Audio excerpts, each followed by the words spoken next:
نحمدہ و نصلی علی رسولہ الکریم اما بعد۔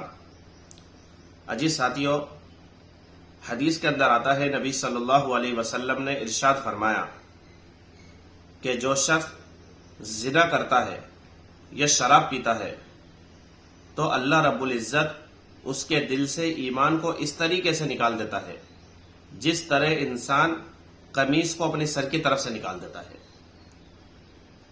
اس حدیث کے اندر دو کبیرہ گناہوں کا ذکر ہے جس سے بچنا انسان کے لیے لازم اور ضروری ہے، جن میں سب سے پہلے شراب کا ذکر ہے۔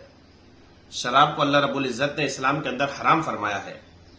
سورہ مائدہ کے اندر اللہ تعالیٰ فرماتے ہیں یا ایھا الذین آمنوا انما الخمر والمیسر والانصاب والازلام رجس من عمل الشیطان فاجتنبوہ لعلکم تفلحون، کہ ایمان والو، شراب، جوئے کے تیر، بت پرستی، یہ تمام کے تمام کاموں کو تم چھوڑ دو اگر تمہیں قیامت کے دن کامیاب ہونا ہے۔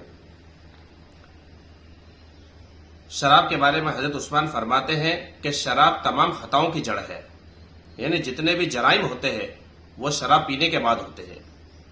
شراب پینے کے بعد انسان کو یہ معلوم نہیں ہوتا کہ اس کا باپ کون ہے، اس کی ماں کون ہے، اس کا بھائی کون ہے، اس کی بہن کون ہے، تمام رشتہ داروں کو بھول جاتا ہے اور وہ شراب کے نشے میں کیسا بھی جرم کر سکتا ہے۔ اسی کے تحت مفسرین نے ایک واقعہ نقل کیا ہے کہ پچھلے زمانے کے اندر ایک عابد تھا، عبادت کرنے والا تھا۔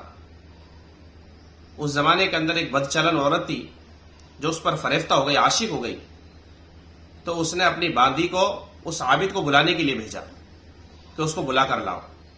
وہ باندی گئی اور اس نے کہا کہ میں تمہیں گواہی دینے کے لیے بلانے کے لیے آئی ہوں، تم میرے ساتھ چلو۔ خیر وہ عابد ان کے ساتھ چل دیے۔ جب وہ اس عورت کے پاس پہنچے تو عورت کے پاس شراب رکھی ہوئی تھی اور ایک بچہ بھی تھا۔ تو اس عورت نے کہا کہ میں نے تمہیں گواہی دینے کے لیے نہیں بلایا، تمہیں 3 کاموں کے اندر سے ایک کام کرنا لازم ہوگا، ضروری ہوگا، ورنہ تمہیں جو ہے سخت سزا دی جائے گی۔ اور وہ 3 کام کیا ہے؟ یا تو تمہیں شراب پینی ہوگی، یا تمہیں اس بچے کو قتل کرنا ہوگا، یا مجھ سے زنا کرنا ہوگا۔ اس شخص نے دیکھا کہ بچنے کا کوئی راستہ نہیں ہے، تو اس شخص نے کہا کہ شراب پینے کے اندر ہی نجات ہے، شراب پی لینا ہی بہتر ہے۔ تو اس شخص نے کہا ٹھیک ہے، میں شراب پینے کے لیے تیار ہوں۔ جب اس شخص نے شراب پی تو شراب پینے کے بعد تھوڑی دیر میں نشہ آیا۔ نشہ آنے کے بعد اس نے نشے کے اندر اس بچے کو بھی قتل کر دیا اور اس عورت کے ساتھ بھی زنا کر دیا۔ اس لیے فرمایا کہ شراب جو ہے تمام خطاؤں کی جڑ ہے، اس سے تمام برائیاں پیدا ہوتی ہے۔ جو لوگ شراب کے عادی ہے، میں ان حضرات سے گزارش کرتا ہوں کہ اللہ کے واسطے قرآن کی آیات کو اور احادیث نبویہ کو سامنے رکھتے ہوئے شراب کو ہم ترک کریں۔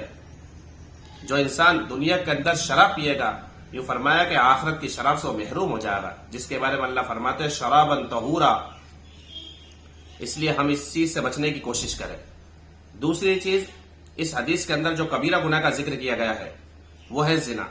اس کے بارے میں اللہ تعالیٰ فرماتے ہیں سورہ بنی اسرائیل کے اندر وَلَا تَقْرَبُوا الزِّنَا إِنَّهُ كَانَ فَاحِشًا وَسَاءَ سَبِيلًا، کہ تم زنا کے قریب بھی مت جاؤ۔ یہ اتنا سنگین گناہ ہے، اتنا بڑا جرم ہے کہ اس سے نسلیں برباد ہو جاتی ہے، اس سے نسب خلط ملط ہو جاتا ہے۔ اللہ تعالیٰ مجھے اور آپ کو اور تمام امت مسلمہ کو ان آیات پر اور ان احادیث پر عمل کرنے کی توفیق عطا فرمائے اور ان 2 بڑے گناہوں سے بچنے کی ہم سب کو توفیق عطا فرمائے۔ وآخر دعوانا الحمد للہ رب العالمین۔